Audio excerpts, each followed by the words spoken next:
two court decisions in California delivered a near-fatal blow to one of the worst laws that has ever been passed, the California law known as AB 5, that destroyed the livelihoods of countless people, wiping out hundreds of professions in our state. These court decisions have significant ramifications for three matters of national importance. First, the recently reintroduced PRO Act, which seeks to nationalize California's ban on independent work. Second, a proposed Department of Labor rule that seeks to do much the same thing through the bureaucracy. And third, the upcoming confirmation hearings for President Biden's nominee for Secretary of Labor, Julie Su, who, as California's Labor Secretary, was an architect and lead enforcer of AB 5. The PRO Act, the labor rule, Julie Su. It's a multi-pronged assault on the right to earn a living in America, a concerted strategy to limit or eliminate the gig economy, freelancing, independent contracting, self-employment, and other alternate work arrangements that entire careers are based on and entire industries have been built around. If this strategy is successful, it will be devastating for the American economy and American workers. We know that because of the devastation California has already experienced. When he signed AB 5 in late 2019, Governor Gavin Newsom rendered countless Californians spanning hundreds of professions unable to earn a living in our state. Videographers and caricaturists, transcriptionists and interpreters, technicians and engineers, analysts and consultants, musicians and conductors, artists and dancers, writers and editors, coaches and trainers, teachers and tutors, nurses and doulas, hardly an industry or profession is unscathed. And the consequences go well beyond just the affected professions. To take one example, thousands and thousands of truckers are at risk of being taken off the road, throwing supply chains into chaos. AB 5 is a law so bad that California voters have repudiated it, and the legislature has granted over 100 exemptions to professions with enough influence at the Capitol. These two developments, the clearly expressed will of California voters and the scattershot exemption process, were the subjects of last week's court decisions. In the first decision, the California Court of Appeal unanimously upheld Proposition 22, an initiative passed by California voters in 2020. Prop 22 repealed AB 5 for one category of independent contractors, app-based drivers. Uber, to take one example, was going to have to terminate up to 80% of its drivers because of AB 5 and nearly had to stop operating in our state altogether. Their drivers, who prized the flexibility of being able to simply switch on the app whenever they want to work, were appalled at the prospect of being assigned to fixed shifts, minimum hour requirements, and more if they were able to drive at all.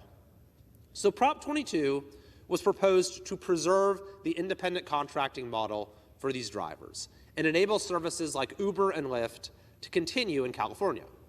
In November 2020, Prop 22 passed overwhelmingly with 59% of the vote. This is the one time that AB 5 has been subject to a direct vote of the people, and California voters decisively rejected it. Yet tellingly, the special interest groups behind AB 5 then tried to defy the will of voters, tying up the initiative in arcane legal challenges. But last Tuesday, a state appellate court put an end to this anti-democratic nonsense. The court respected the will of voters and upheld the initiative. The justices acknowledged the people of California had chosen to overturn AB 5 and protect independent contracting. So for the dozens of Democrat members of Congress sponsoring the PRO Act, take notice. Your position is at odds with the voters of even my own very blue state. There was a second decision on AB 5 last week of perhaps even greater significance. This one, also a unanimous ruling, was from a federal appeals court. Overruling a district court decision, the Ninth Circuit Court of Appeals held in favor of independent contractors who alleged AB 5 violates the United States Constitution. Specifically, it is an equal protection violation. By granting over 100 exemptions to AB 5, the court wrote, the legislature has not only refuted its own justification for the law, but it has picked and chosen who is allowed to work and who isn't without any rational basis. Indeed, the court referred to the, quote, piecemeal fashion in which the exemptions were granted, saying this, quote, lends credence to plaintiffs' allegations that exemptions were the result of a lobbying and backroom dealing as opposed to adherence to the stated purpose of the legislation. The court wrote that who is subject to the law and who isn't could plausibly be, quote, attributed to animus rather than reason, and that the state's policy of now enforcing AB 5 on some but not others borders on corruption, pure spite, or naked favoritism.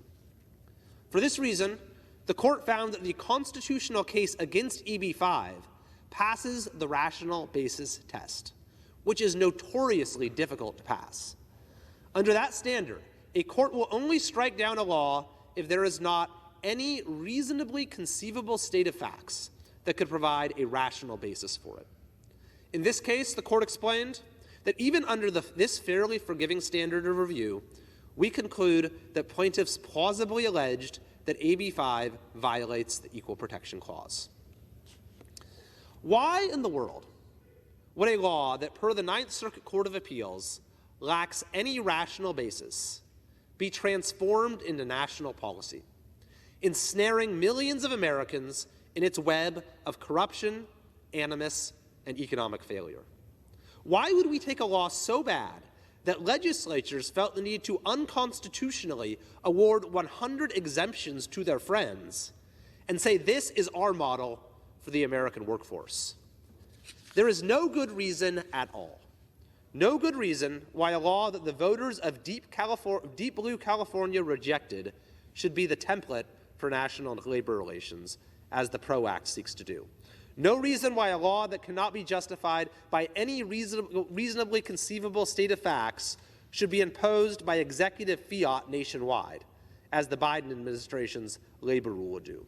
And no reason why an architect and ruthless enforcer of that law, former California Labor Secretary Julie Su, should be elevated to the highest labor office in the land.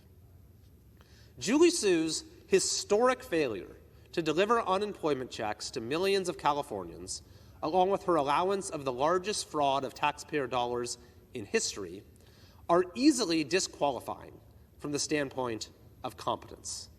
But it is her mistreatment of California workers through the ruthless enforcement of AB 5, even during the COVID shutdowns, that truly makes her unfit for this position. The voters of California repudiated Julie Su with the passage of Prop 22. Two separate appeals courts repudiated Su with last week's decisions. It is time for President Biden to withdraw this nomination, and if he refuses, I urge the United States Senate to join California voters, California judges, and federal judges in rejecting this nomination.